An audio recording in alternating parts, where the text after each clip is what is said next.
follow up on that. I mean, everything you said tonight is very compelling, but I just find it hard to believe that thousands of scientists from hundreds of countries are involved in a conspiracy to lie to us about the science. It's not because somebody somewhere wants to redistribute wealth. I mean, No. it's hard for me to get there. Aren't these scientists, most of them just like you? No, it's not a conspiracy by scientists. It's a conspiracy by, I can tell you, the people that are causing the trouble, there's about 30 to 42 of them, okay, that are causing the trouble. Most of the IPCC scientists are good guys. These are hardworking astrophysicists, they're geologists, they're hydrologists, they're oceanographers, they're atmospheric chemists and atmospheric physicists. They come together in good faith at the IPCC meetings, and if you read the original IPCC report, it's a beautiful document. It's very scientific, it's very well drawn. But then the political guys get a hold of it, and they pull out of it things out of context.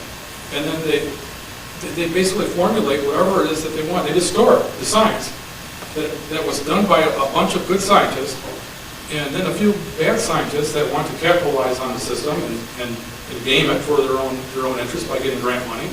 And the politicians are all too happy to give them that grant money because this is a vehicle for them to get some other kind of political gain out of it. It's a very small group of people that are controlling this. You're right. Most of the scientists do good work.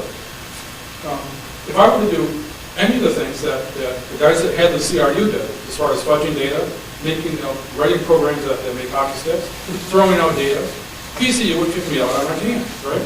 And I would never be, I would lose all my federal grants. That would happen like that. So clearly the system is operating differently. The university officials are seeing it differently. These guys are bringing in tons of money. When you get a grant from the federal government to study climate change, to study organ transplantation like myself, what happens for DCU, for every dollar that I bring in, the university gets $1. Okay, it's called F&A indirect costs. And that goes for running the lights, for shoveling the sidewalks, or whatever you're doing. That indirect cost money gets to be pretty big. So the more money a group of scientists bring in, the more indirect costs and F&A the university has, and it's self-serving because the university gets a piece of the action. So it's hard sometimes for these people to say no. They don't want to lose the cash cow.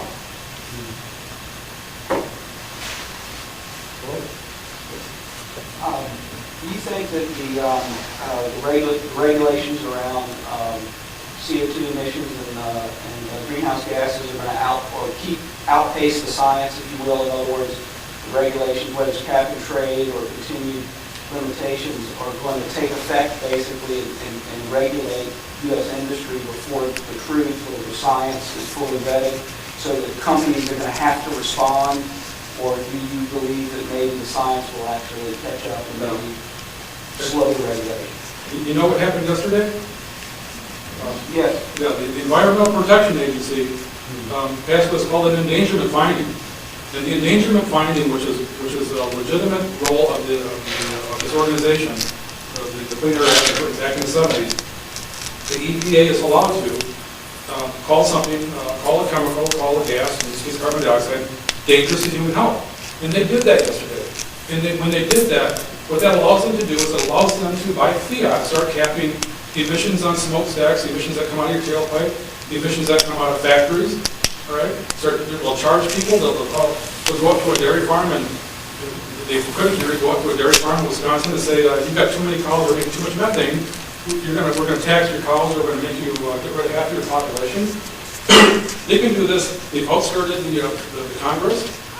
They're not accountable to anybody. They're bureaucrats that work at the EPA, and they, by fiat, have now allowed, as of yesterday, allow this to occur. So in theory, tomorrow they can start cap and trade, even though cap and trade is not passed. So we can argue the science until we're blue in the face, but tomorrow if the EPA wants to start regulating carbon dioxide emissions, they have the authority to do it. It's outrageous. They have the authority to move to Mexico. The science that you. Well, here's what can happen. The EPA, when they issue an endangerment finding, you can take it to court and say, okay, you say that CO2 is a poisonous gas. Now you have to prove it. You can't just say something. You have to say it to prove it. So that's what's happening now. The wheels are already in motion. People, part of our group at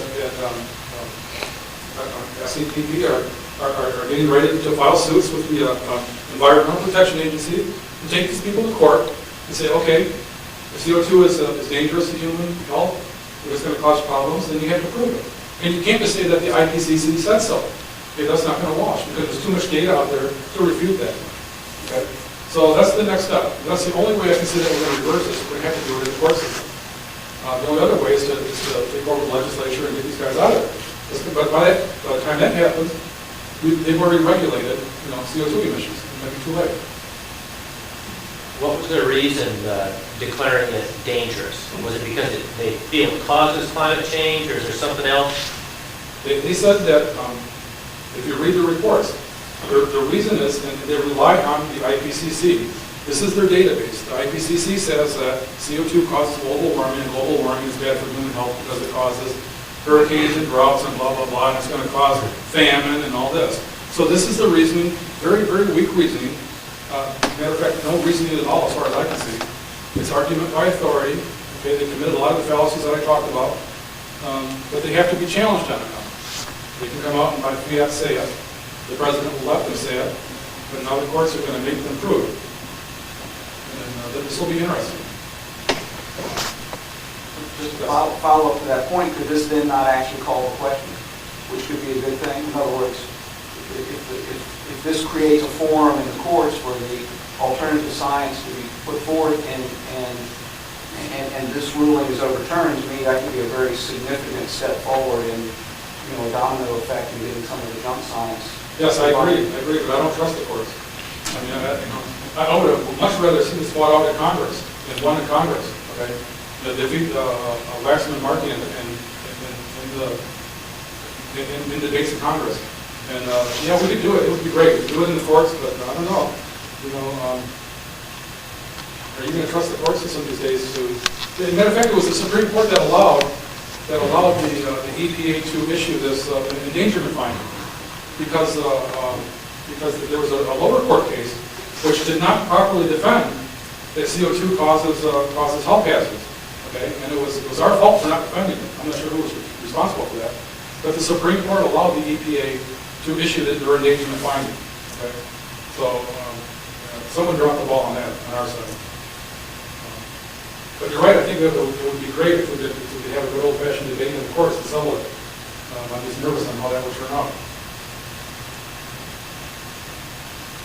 But I think when people start paying for this, when your electric bill goes up, $1,000 a year, when the price of gas goes up to $5 a gallon, when companies, that they can't afford to pay for CO2 emissions, can't afford to buy carbon credits, what are they going to do? They're going to start sending their businesses to Mexico?